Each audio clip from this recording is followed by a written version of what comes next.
He was sent a letter from the BC Children's Hospital back in December of 2018, and that's how I got to know the father. And that letter basically said you're completely irrelevant to the medical care of your child. It was the most draconian, kind of Orwellian letter I've ever seen produced by a government agency in this country. This is Dan Dix here reporting for Press for Truth, and we're currently out front of the BC Court of Appeals for what very well may be the most important case I've ever covered when it comes to parental rights in this country. And joining me right now is Angelina Ireland of the People's Party of Canada. Now, Angelina, this is potentially, as we said last week, a precedent-setting case. Now, for anybody who might not be familiar with what this father here in British Columbia is dealing with, maybe we could just briefly start with what brought us to getting to this point today. Right. This is ground zero for the decimation of parental rights in Canada. The BC Supreme Court has convicted the father of family violence for misgendering his child, female-born child. He's gone through this BC Supreme Court. He has lost every trial that he's been in. The government has taken his child and is experimenting on him, giving the child testosterone against the parents' wishes, against the father's will. So we brought it to this point today. We're at the BC Court of Appeals. This is the highest court in British Columbia, and it's going to be at least a 2 to 3 day trial.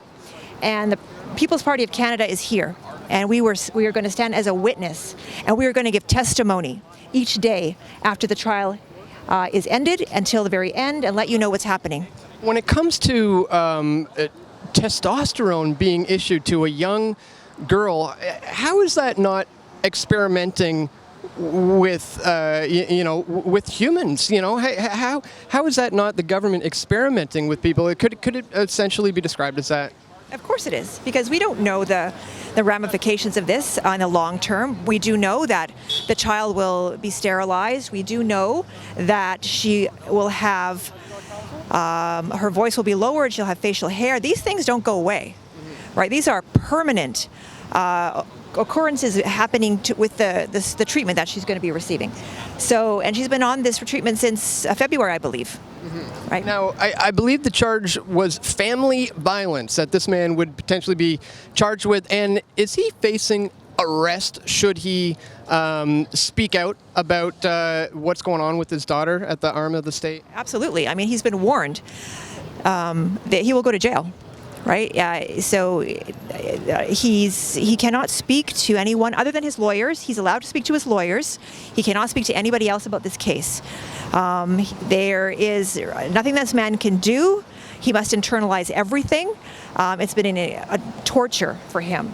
So we're here today, and we're going to see how this whole thing transpires. This current Liberal government under Justin Trudeau doesn't seem to be focusing on parental rights. In fact, seems to be moving in the opposite direction. What does the People's Party of Canada have to say about this particular case? Because we do have a couple of banners set up here out front of the courtroom, trying to raise awareness about this case on behalf of the People's Party of Canada. So, what's their position when it comes to this? Well, we're supportive of parental rights. In fact, I'm a candidate for the People's Party of Canada in Delta, and I have my colleagues here today too. We have 3 other PPC candidates from Burnaby South, from New West Burnaby, and from Richmond Centre. And each one of us here is standing for parents who I believe should be a protected group, because the government is coming into our families and trying to teach our children values, taking our children against our will. And we, as a group, as parents, need to have protection from the government to stop them from attacking our children.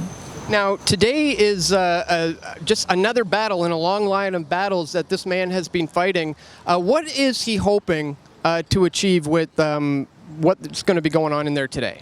Well, he wants the judges, and I believe there are going to be 3. He wants the judges to listen to his evidence, to listen to his experts, and to give him a fair trial. Up until this point, they have just disregarded his experts, and that's completely patently unfair.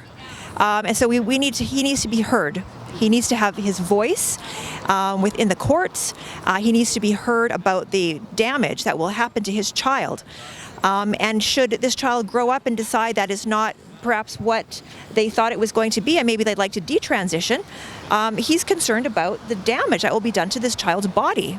Rightly so. I mean, any parent should be. And what kind of coverage would you say this has been receiving so far, specifically from the mainstream media outlets who have kind of come around? There's potentially a few here now.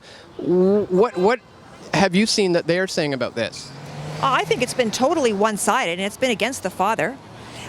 He's been demonized in the mainstream media, I think completely unfairly. He never had any issue with transgender people or people that belong to the LGBTQ ever. His only issue was that he wanted time for his child to be able to grow up.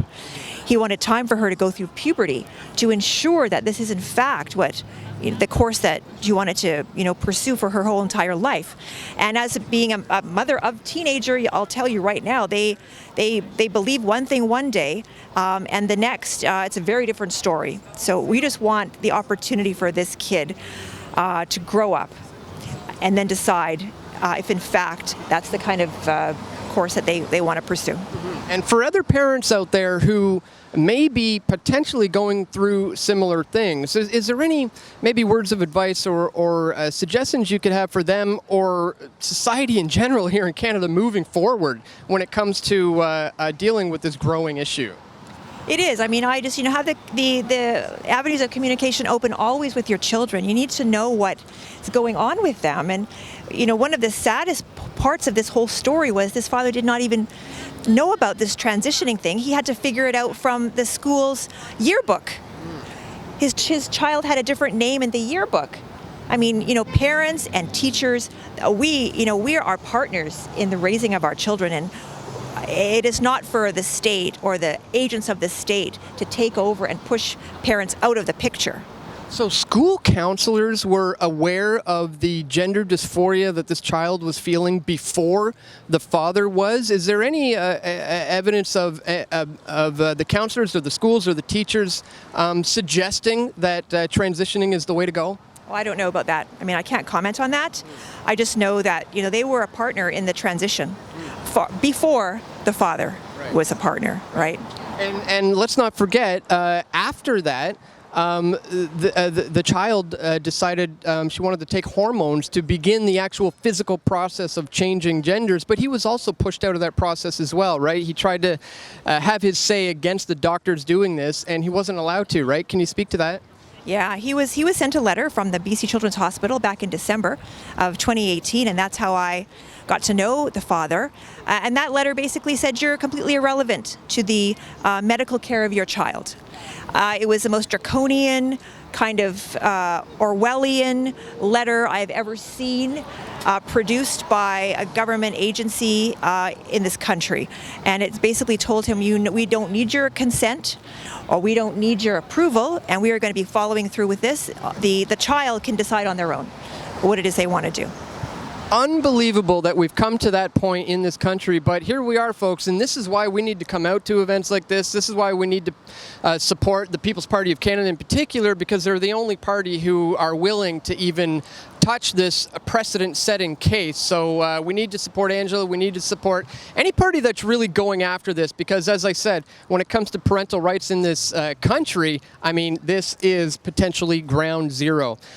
So where can people go to learn more from the party and from yourself when it comes to this case? You've been following it since the beginning, so how can they follow you? Right, you can go to the peoplespartyofcanada.ca. That's the website for the People's Party.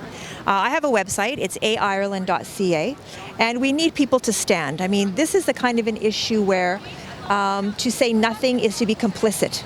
We need people to say things, we need people to stand up and say parents have the right, just like the Canada being the signatory to the UN Declarations of the Child and the UN Declarations of Human Rights, parents have a right to raise their children without undue interference from the state. And this is a violation of that. Canada is in contravention of that declaration that we signed many years ago. People need to say something.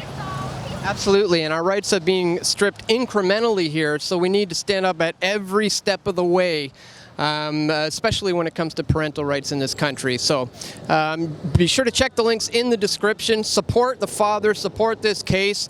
Subscribe to us here on YouTube if you haven't already, because we're going to continue to follow this one as well. So once again, Angelina, thanks so much for talking to us. Thank you. We all want truth.